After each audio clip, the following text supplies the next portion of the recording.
सगळ्यांचं पुन्हा एकदा स्वागत. संभाजीराजांनी वयाच्या अवघ्या 16व्या वर्षी ज्या पद्धतीनं ग्रंथ लिहायला सुरुवात केली आणि त्याचप्रमाणे नाशिकमधील 16 वर्षीय चारू दत्तनंही तसाच प्रवास सुरू केलेला आहे, मात्र एका वेगळ्या पद्धतीने. कसा पाहूयात.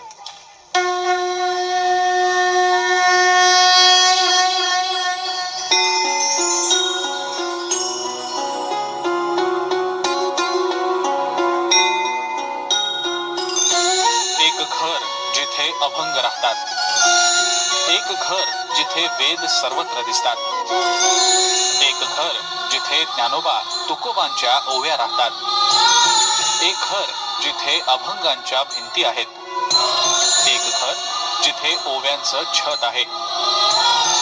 चला एका अशा घरात. महाराष्ट्राला संतांची मोठी परंपरा लाभलेली आहे आणि या संतांचे अनुयायी, त्यांचा भक्तगण देखील तेवढाच मोठा आहे.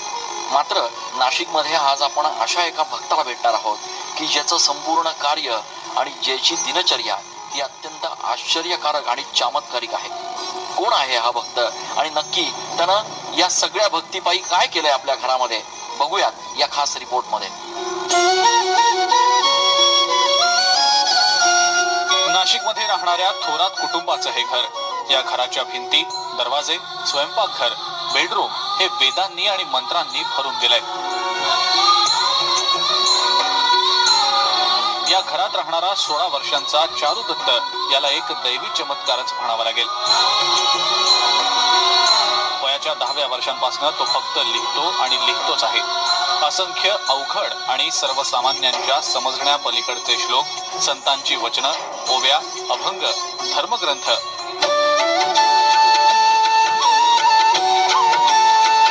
चारू दत्तच्या घरात पाऊल ठेवल्यानंतर घरातला एकही कोपरा, एकही जागा अशी नाही ज्या ठिकाणी त्यानं हे लिखाण केलेलं नाही.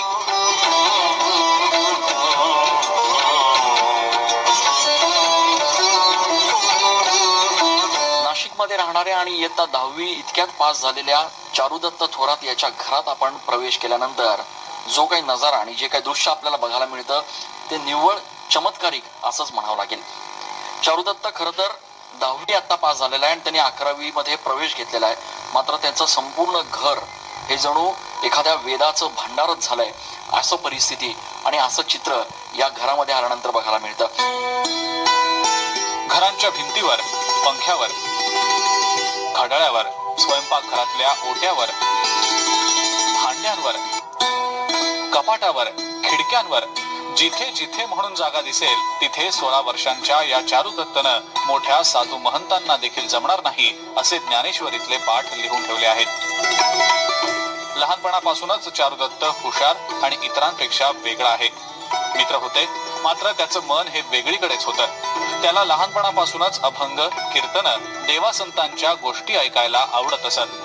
मात्र जसा चारुदत्त मोठा होत होता तसतसा त्याच्यातल्या प्रगल्भतेचा अनुभव घरच्या लोकांना येत गेला. ज्या वयात मुलं कॉलेजच्या कट्ट्यावर बसून मजा करत असतात त्याच वयात चारुदत्त वेगवेगळ्या विषयांवरचे धर्मग्रंथ लिहितो आहे.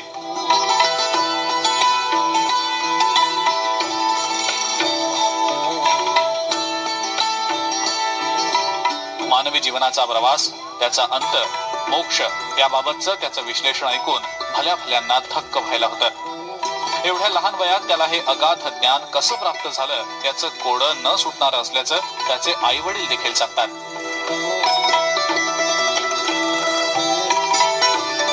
आमच्या पोटी आम्ही असं काय पुण्य केलं होतं की आमच्या पोटी असा मुलगा जन्माला आला. आम्ही तर त्याला अगदी म्हणजे त्याची सेवा नाही तर ही साक्षात विष्णूची, देवाची सेवा आहे. त्याचं अगदी म्हणजे खाण्यापासून तर अगदी छोट्या छोट्या गोष्टी सुद्धा म्हणजे एका कृष्णाच्या जशा खोळी होत्या तशा त्या, जसं यशोदा मैयाला कृष्णाची जसं म्हणजे अनुभव आलेला आहे तसा मला येतो. चारू दत्ताचं लिखाण हे गेल्या 2 ते 3 वर्षापासून या ठिकाणी घरात चालू आहे. त्याचा अभ्यास पाहता हे संतांप्रमाणे त्याचं हे लिखाण झाले. त्याचं कोणत्याही प्रकारचा ग्रंथ न वाचता आणि कोणत्या प्रकारचा संस्कृत या विषयाचा अभ्यास नसताना त्याने जे लिखाण केलेलं आहे ते वेदांमध्ये, ब्रह्मवेद, जीवनवेद या प्रकारच्या वेदांमध्ये त्याचं लिखाण होत आहे आणि सातत्याने चालू आहे. चारू दत्तच्या आई वडिलांचे अनुभव थक्क करून टाकणारे आहेत. एकदा समाधी अवस्थेत लिहिण्यासाठी बसलेला चारुदत्त तब्बल 12 ते 15 तास सलग लिहितच असतो. अनेकदा मध्यरात्री बंगाली, कन्नड तसंच इतर भाषांमध्ये अस्खलित संतांच्या ओव्याही म्हणतो. अनेकदा तर मध्यरात्री उठून लिखाणही करतो. विशेष म्हणजे एवढं सारं लेखन करून देखील चारुदत्तला 10वीत 80% मार्क्स मिळाले आहेत. धर्म, ज्ञान, मुक्ती, स्वर्ग, नरक, मोह या आणि अशा अनेक विषयांवर चारुदत्त धर्मशास्त्राला आधारभूत असे संदर्भ देत त्याचं विवेचन करतो. चारुदत्तचे आषाढी वारीबाबत तसंच नाशिकमध्ये होणाऱ्या सिंहस्थाबाबत सडेतोड विचार ऐकून कोणी महात्मा किंवा मोठा संत आपल्याशी बोलत तर नाही ना असा भास आपल्याला होईल. लोकांनी लोकांसाठी करा अशी एक भूमिका आहे आणि योग्य काळी हे सर्वत्र प्रस्थापित होईल.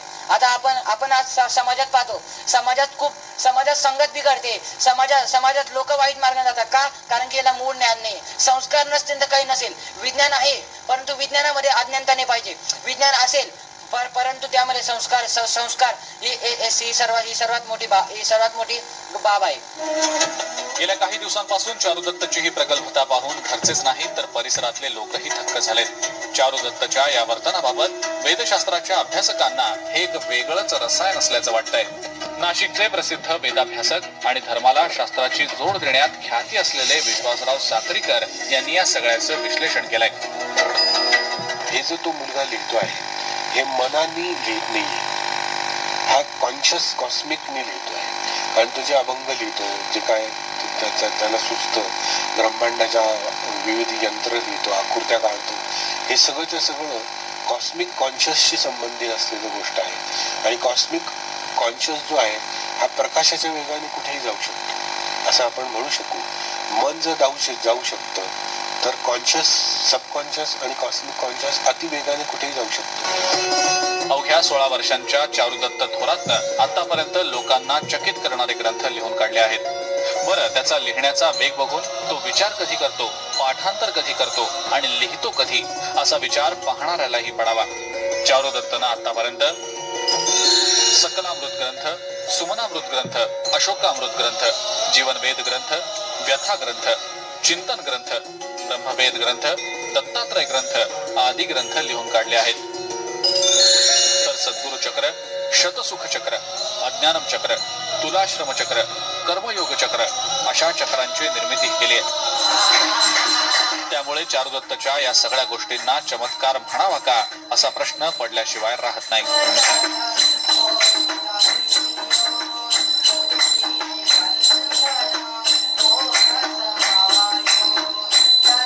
ज्ञानदेवे रचिला पाया तुका झालासी कळस अशी जरी ओवी असली तरी नाशिकच्या चारुदत्तनं मात्र आता याही पुढचा प्रवास जो आहे तो त्याच्या लिखाणाच्या माध्यमातून सुरू केलाय. चारुदत्ताचं संपूर्ण घर म्हणजे ज्ञानाचं एक मोठं भंडार झालंय. या क्षेत्रातल्या तज्ज्ञांनी आता या सगळ्या गोष्टींचा नीट अभ्यास करून समाजाला याच्यामधनं काय बोध देता येईल त्याबाबत प्रयत्न करण्याची गरज आहे. नाशिकहून कॅमेरा पर्सन आकाश येवलेसह मी चंदन पूजाधिकारी, TV9. तर आमचा स्पेशल रिपोर्ट पाहिल्यानंतर आपल्याही लक्षात आलेलं असेल की चारू आकाशा एवढा हा या आम्ही कार्यक्रमाला नाव देण्यामागचं खरं कारण काय त्याच्याशी देखील बातचीत करणार आहोत. त्याचबरोबर मुकुंद जे आपल्या बरोबर देखील बातचीत करणार आहोत एका छोट्याशा ब्रेक नंतर.